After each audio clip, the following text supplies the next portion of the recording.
The finale for the Mariners and Angels wrapped up today, and all I gotta say is, we needed that. We dominated today, and the cherry on top of this win today, well, it's that we eliminated the Angels from the playoffs for the 8th straight season. As you guys can see here, Logan Gilbert shoved, set a career high in Ks with 11, carving up the Angels batters. Franson Santana, aka Slamtana, really popped off today, putting the ball over the fence, driving in them runs that we need.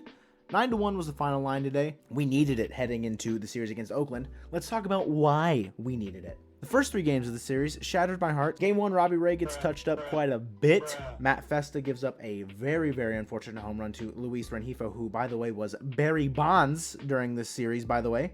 Felt like he was swinging an early 2000s BESR bat, like a DeMarini, a voodoo. And yeah, Robbie Ray just didn't have his, didn't look like he had his stuff. Game 1, we were clawing back as much as we could. Santana was trying to do it. France was trying to do it. Santana tried to do it again later in the game, and it just wasn't enough.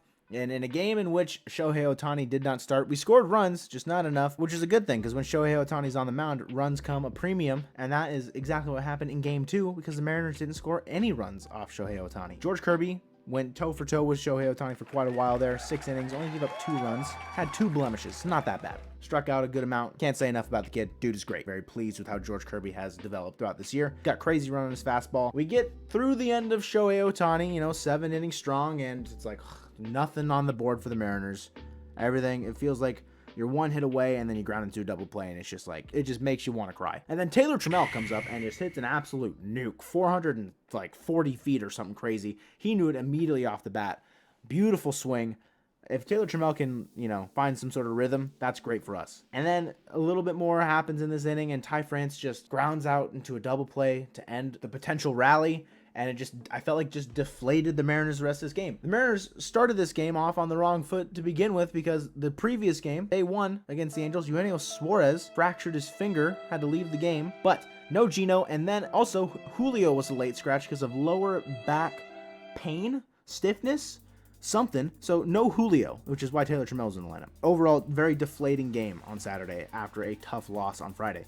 Heading into the middle part of the series, there's a 4-game series. The Angels touch up Marco in the first inning because I feel like Marco just gives up a home run or some sort of run in the first inning in every start that he's ever had with the Seattle Mariners. Luis Rengifo, again, mad. And Dylan Moore had a great game. This was his first official game back off the IL. Kind of needed him in short notice because Julio and Gino having their health issues, and very pleased with what Dylan Moore was able to do. Hopefully he can sustain some success off of his IL stint, but that was really the only bright spot about Sunday's game. 5-1, another loss. So the series is a wash. No, you can't win it, but you got 6 more games on this road trip. So starting off 0-3, it's not looking good if you want to go at least 500 on this road trip, especially if you go 0-4. But the Mariners clutch it out, take the Angels down 9-1. Like I said, France and Santana putting in work. Crawford at the top of the lineup has actually been doing honestly better than I thought he was going to.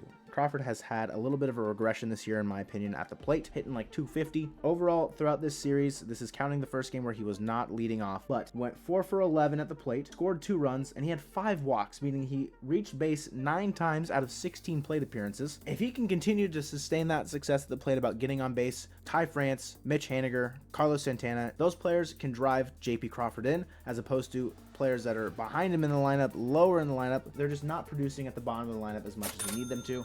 So I think, honestly, JP might see some more time at the top of the lineup after this series. I brought up France and I brought up Santana. Over this series with the Angels, France went 4 for 17, had 2 home runs and 6 RBIs. If he can continue that power, he set a career high in home runs at 20. And Santana, he's been just home run or bust with the Mariners since he came over. Since joining the Mariners, Santana has 38 hits. 15 of them are home runs. Dude is just a home run hitting machine.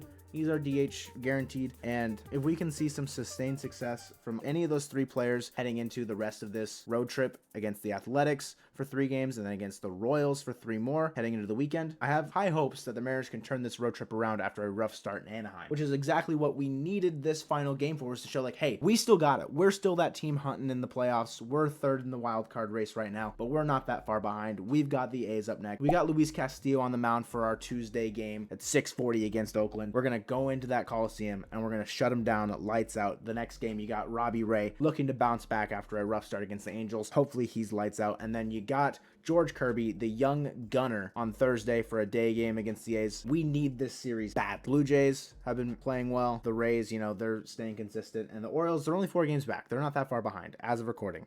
They're playing the Tigers, so